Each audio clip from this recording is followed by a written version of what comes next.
This next young man, favorite of mine, absolute favorite of mine. He's a horseman. He's an outdoorsman. He's a poet. He writes cowboy poetry. He's a true Renaissance man. Please welcome Tom Swearingen.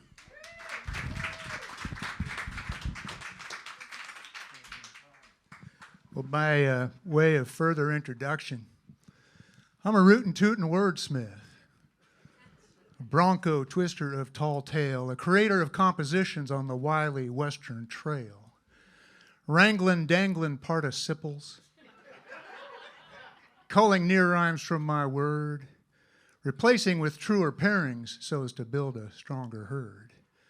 I'm a range-writin' cowboy bard, mending imperfect tenses, penning grammatical structures to stimulate the senses. I put order to arrangements of consonants and vowels, accentuating syllables to the rhythm of my rowels. I build my loops of metered rope, toss my twine of nouns and verbs, some sonorous recitations, others lighter, witty blurbs. So rhyme 'em, cowboy, letter buck. I'm setting poems to flying. I hope you enjoy, but if you don't, at least by gosh, I'm trying.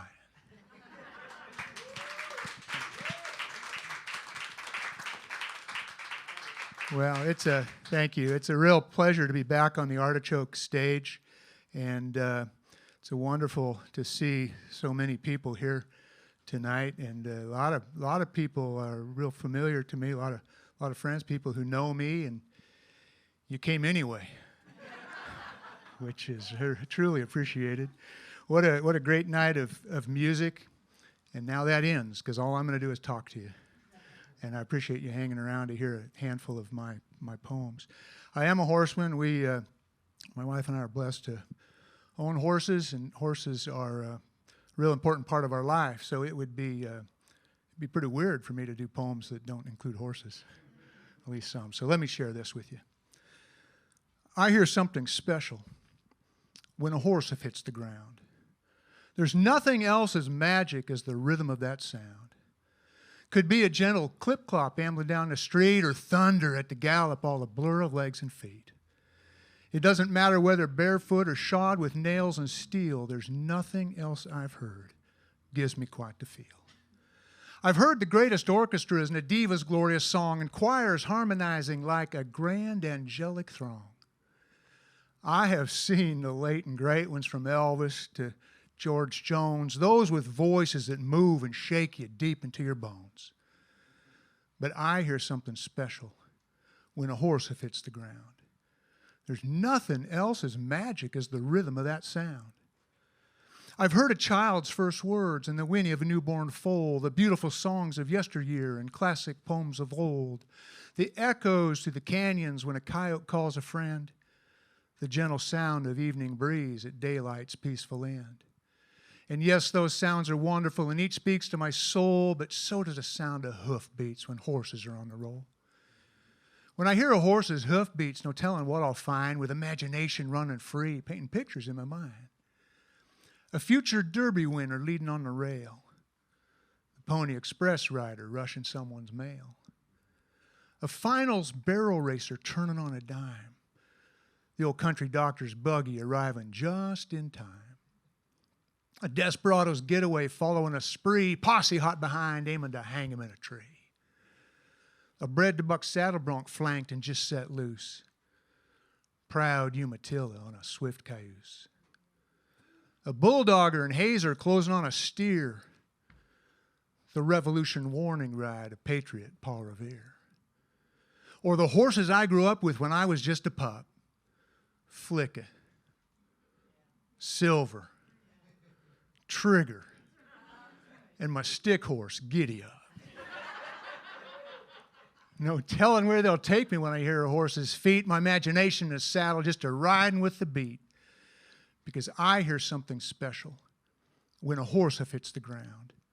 There's nothing else as magic as the rhythm of that sound.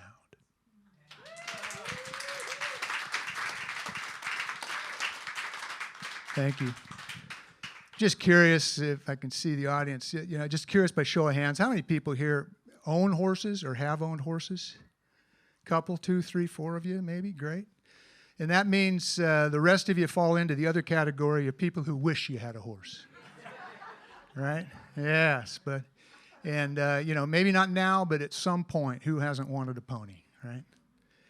Well, if you were going to go shopping for a horse, you would not be surprised to find that they're described in ways that make total sense in some cases: color, size, breed, weight, training, lineage. But you'd also find horses described in ways that make particular sense to horse people. You'd see horses described on a temperament scale of cold to hot, 1 to 10. You'd hear horses described with words that make particular sense, to have particular meaning to horse people. Imagine if there was a little misunderstanding or miscommunication in the description of a horse for sale. The horse's new owner lie there staring up at air. Apparently, he'd underestimated the bomb-proof Pinto mare.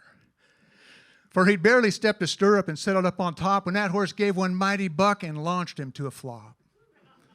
But now she's standing gentle, just as docile as could be, matching a dream horse. Description, temperament, 3. Bomb-proof, there's a word you've heard before, of course, to describe a ride by anyone unflappable horse. So this is a puzzling situation that he needed to work out, because bomb-proof's not a word that should leave any doubt about the nature of a horse's disposition. But doubt's what he had there in his supine position. So like any good horseman who's been put to the test, he got up quick to get back on to prove who was the best. For you go falling off a horse, the next thing to be done is get back on that critter, for the dang thing thinks it's won. It won't do your ego bad to prove you can still ride. Even if not pretty, you'll at least hang on to pride. So he dusted himself off best as could be, swung on up and glued his pockets to the tree. Now this time he'd be ready so he'd not get caught off guard, but that mare just exploded and he was back on the ground hard. With the only thing remembered before he finally lost the handle is that somewhere in mid-wreck his head bounced off the cantle. This horse is bomb-proof, he thought. Oh, there must have been some mistake. So he called the man who'd sold her to ask him for his take on what exactly did he mean when he called her by that name. What must he have been thinking when he said that horse was tame? Bomb-proof, the man replied. I never used that word when I described that horse to you. Well, that would be absurd. That there mare's a pistol. Rank in every way. I was honest in laying it out for you, mindful what to say. Didn't seem to bother you none. You seemed to know your stuff. And of course, I didn't mind you couldn't pay me fast enough. I will say, though, I thought yours an odd way to decide, because generally when buying a saddle horse, folks check out the ride. But you just loaded her in your trailer and down the road you fled, and, well, I remember wondering if you heard a word I'd said. Well, now I know you heard some words, but you got at least one wrong. Because I didn't say bomb-proof, friend. What I said was time bomb. Thanks.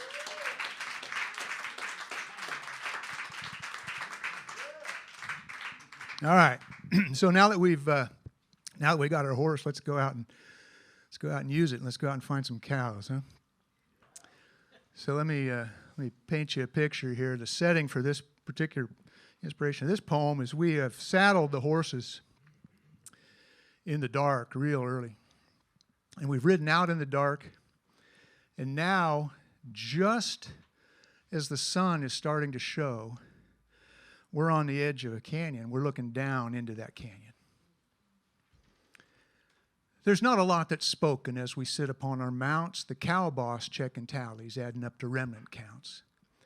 He's mighty long on wisdom, but he's pretty short on words when lining out the circles when we're gathering up the herds.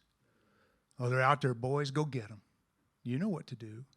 And of course he's right, and he should know he handpicked all the crew. He knows there'll be no slacking that will more than earn our pay, and since that's about all that matters, he's not got much more to say. So with just some simple pointing and some nods among the boys, we head in all directions, taking in the morning noise. Now, you'd think without us talking there'd be nothing much to hear, but actually in the silence, there's a lot to hit your ear. Like birds awake and singing, Cicadas flicking wings. The aspen trees are quaking, and there's bubbling in the springs. Muffled hooves on dewdrop grass, the snap of sun-parched brush. Thermals blowing up steep slopes, and Bob White's whistles for they flush. And then the sound we've come for, faint, distant from below. Bawling calves and mamas tell us just where we should go. The silence gives direction, sometimes better than what's planned. And so we leave the talking to the language of the land. Thank you. Thank you very much. So, the land does speak to us if we listen. Horses likewise have a language, and you've all heard horses nicker and whinny and neigh. But in my experience, my observation, most of a horse's language takes place in its body. And if you can clue into that language, you get a pretty good idea how that horse is processing its world, what's going on in its mind. And that horse's language can be dramatic and explosive, right? And it can also be just as subtle as the flick of an ear. The bay was first to hear it, with the gray not far behind, the others quickly turning to discover what they'd find across the open pasture in the shadow of tree line. They're looking for some motion or other kind of sign to tell them if it's danger or if something more benign, something that they've seen before, that their memories can align with instinct or behavior when familiar or something known, to not be predatory that will leave them all alone. Until then, they are fearful of the sound they can't define across the open pasture in the shadow of tree line. On the edge of fight or flight, they sense something isn't right. So till they know for certain, they will stand with ears upright and eyes and nostrils scanning for some motion or a scent that will tell them in an instant if to run or be content with dropping guard and grazing, knowing everything is fine across the open pasture in the shadow of tree line.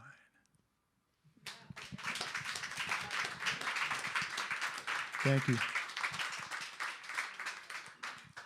Well, I'm going to shift gears and really shift. We're going to leave the horses behind a little bit. I might come back to them in a minute, but I'm going to really shift gears.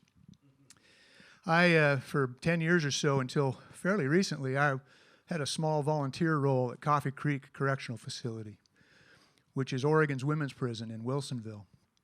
I don't know if you knew that the women's prison for Oregon is in Wilsonville. There's about 1,200 women there at any one time. And I had, one occasion, I was visiting with 4 women in custody there that were 4 of about 24 women out of that entire population that had earned the privilege to meet once a week for 1 hour with volunteer quilting instructors. And they were talking about how appreciative they were of that opportunity, and they were talking about what they'd learned. And certainly they learned quilting, they learned to sew and whatever. But they were talking about these life skills, really, that most of us learned, along the way. And they were learning a lot of things for the first time: how to be organized, how to use their time well, how to be disciplined, how to be productive and creative. And they started talking about learning how to give. Because Coffee Creek has relationships with children's hospitals and hospice programs. And when the women finish a quilt, the women are in the program long enough to make 3 quilts. It takes them a year or more to make a quilt, working an hour a week. So after a year or more of making a quilt, the first 2 of the 3 quilts are automatically given out to the community through those relationships with hospice and children's hospitals. And what I learned is that almost without exception, that 3rd quilt is given away also. And one woman really struck me when she said, "I've learned what it means to be a giver." She says, I want to be a giver, not a taker anymore. And it could be argued whether or not this is a cowboy poem, but I'm here to tell you folks, any poem a cowboy wants to do is a cowboy poem. So here's my little nod to the inmate quilters at Coffee Creek. So you want to be a giver, not a taker anymore.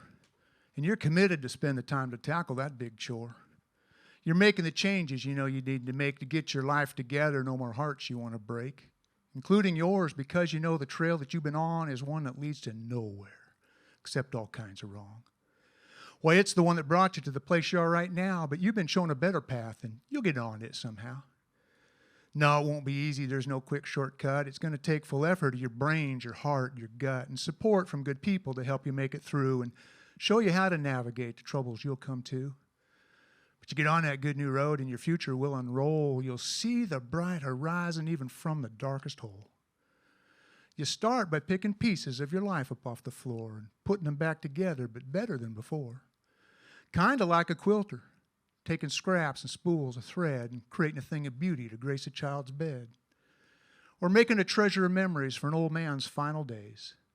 Stitching quilts, bringing comfort in so many lives and ways. Those little squares of yellow, they're from a worn-out skirt. And that patch of blue that forms the sky is from an old work shirt. But it doesn't really matter where they're from or what they've all been through. It's how they're put together now to form something clean and new. So you want to be a giver, not a taker anymore? Grab some thread and pick your pieces off the floor. Thanks.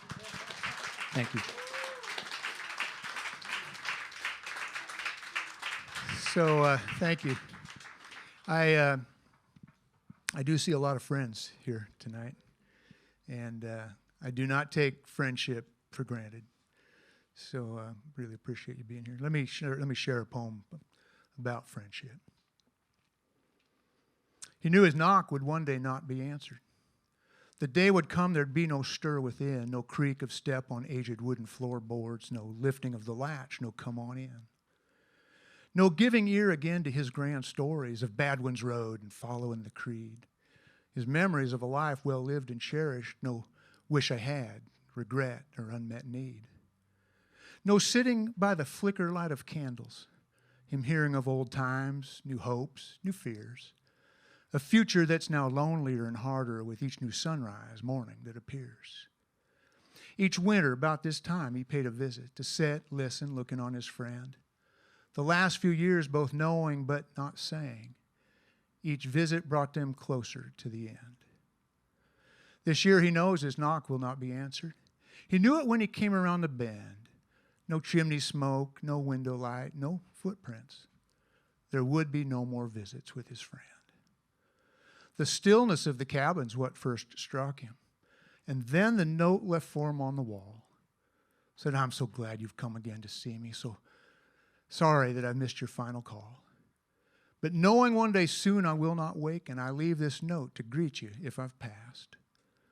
I'm thankful for your friendship. Always have been.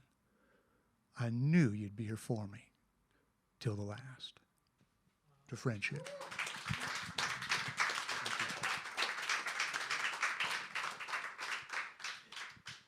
Thank you. Well, let me cheer it up a little bit.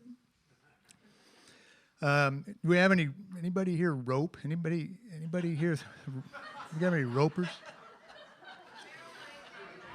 Yeah, that's what somebody's barrel. You're a barrel racer. Well, okay. Well, anyway, so we'll just imagine. Well, you don't have to. Anyway, so I can throw a loop, and I know some different shots for different circumstances. I can toss a hula hand, and I can throw a figure eight, sometimes even on purpose, and occasionally some others. The people who have seen me rope, my friends who've seen me rope, would tell you that and I have to agree with them, that my very best roping takes place in my imagination, which is where this takes place. All right. I have gone and roped a llama. Yeah, way high up on its neck. So there's like 18-inch of flex and muscle giving me pure heck. Thing is spitting, kicking, sure-footed, feet a-flying, making me wish I'd instead looped a rabid mountain lion. Yeah, I have gone and roped a llama, hula hand to camelid, Not by far the brightest thing I can say I ever did. Because when this tale gets passed on, and you know darn well it will, it'll be all about my target, not about my roping skill. Sidebar. Why, when spelling llama, are there two and not one L? One is silent, so not needed. Just the same as the word hello, I'm in big trouble. Despite my prayers and hoping, when my wife finds out her yarn supply is what I've been out roping. Yeah, roping mama's llama, that'll put her in a stew. Something I should have thought about before my catch twine flew. She'll question if I've got a brain, make for certain I regret lofting that one swing flip shot at the critter she calls a pet. She'll make a list of honeydews, ask big favors for amends. How long she keeps demanding them, well, I guess that all depends on if I can act real humble and show some true remorse. And I don't suppose it hurt none if I bought her a new horse. All right. Well, I got time for just a couple more, I think. And I want to share one. It's interesting that Alexa sang that song that was about No One Lives Here Anymore. You know, so we've covered a lot of ground on our horses, a lot of back country, and we've come across some pretty interesting things, old broken down homesteads and whatever. And, you know, you've seen, you know, you can see some of this stuff from the highway. You can see certainly back roads. You can be driving along and you look out on a far hillside or down in a canyon or way out on the desert, and you'll see a broken down barn. You know, you know what I'm talking about. The roof is sort of sagging and the thing is sort of leaning, and there's more sunlight coming through than solid boards. And there's nobody living for miles. It's in the middle of nowhere. And we've come across some of that on foot and on horses. And my curiosity just, you know, you wonder, what was that all about? So here comes this. We have wandered into wonderful, this weathered barn that barely stands, decades since last occupied, except by dust light strands. There is history in the rafters and old stories behind each nail. What I would give to hear one time the intimate detail of those who called this place a home, the generations passing through. What brought them here? What lives they lived, sort fables from the true. Did they build so those who followed were better off than when they came, or were their aims simply selfish, concerned with their own fame? Were children raised to flourish, inspired to follow their own muse, or hindered, bound to flounder, held back by narrow views? Did generations follow forefather footsteps set in stone, or were they free to forge new paths for places then unknown?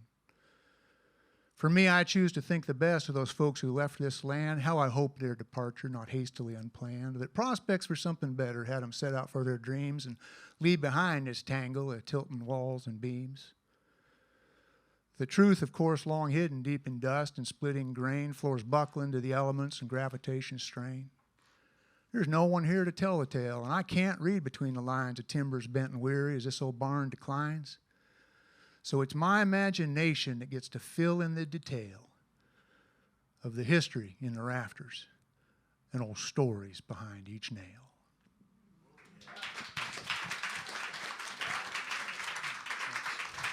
I truly appreciate that. So I do have one more to share with you, and before I do, I just want to thank Spud for hosting tonight and inviting me. Way to go. And I appreciate the sound. And now he's a combination sound and bartender, doing a great job on both. Thank you. Yeah. Braden, yeah. And thank all you for being here. I do truly appreciate it. If anybody's interested in where I'm next or whatever, my website is, if you can spell my name, you can find me real easy. But it's Tom Swearingen. But OregonCowboyPoet.com is where my website is. And I'll just mention a couple things coming up Friday night, Saturday night. What day is today? Saturday night I'm going to be at Skamania Lodge, but I'm really happy to say that's a sold-out show. So forget that. 100 seats, doggone it. And But if anybody's up in the Gorge next weekend, I'm going to be with a bunch of friends, Western music and poetry friends, doing a matinee show and an evening show at the Dallas Civic Auditorium. You can find that information on my website, or Dallas Civic Auditorium. That'll be a good show, and a lot of good talent. And I'll just with that, I'll also just mention that I do have, if anybody's interested in taking me home, the cheapest way to do that is to buy my book or a CD. I do have both back there. I have a book back there on the back that was named Cowboy Poetry Book of the Year in 2020 by the Western Music Association. Appreciate that. And I've got some, and my CDs are back there, and a lovely set. My wife is a children's book author, and I've got some of those back there. And so Flora is Curious About Horses is back there, and some others, if anybody. Christmas is coming, so I'll just mention that. Well, let me leave you with this, and I really do thank you for your kind attention. I'll leave you with a few lines for Oregon from a grateful native son. I have roamed all corners of this state at lope or trot or walking gait from vantage point of horse's back on vast wide range and single track. Smelled the air of sage-scent mesas, followed ruts and ancient traces of nomads, beasts, and those who came to stake a claim and bring my name. Watch desert devils spin and dance, their dust trails haze the far expanse, then fade and lift to leave behind my outlook clear with inspired mind. I've cut the tracks of wild Mustang bands, packed deep and cool the timber stands. I've spent enough time around city walls to know I prefer a coyote's calls. I've circled herds on high grazed grasses, trailed them down steep switchback passes. Spent many nights with stars my lamp, bedded in a remote camp. Picked way across rivers snaking down from mountain range and hilltop crown. Seen life they bring to valley floor and then fresh the salt at ocean shore. I've come to love this diverse land where creative fires can be fanned. 6 decades here have made it clear I'm glad my roots were planted here. Oregon is a sacred ground where coiled up thoughts can be unwound and strong in lines to then be sung with passion, voice, and angel's tongue. So now my plan's for me to stay until my final earthly day. If that works out, then I'll be blessed to ride my days out in the West. Thank you. Thank you very, very much. Thank you. Tom Swearingen, Gail Sullivan, Alexa McDonald, John Manns. On behalf of Artichoke Music, we thank you. Good night. Peace.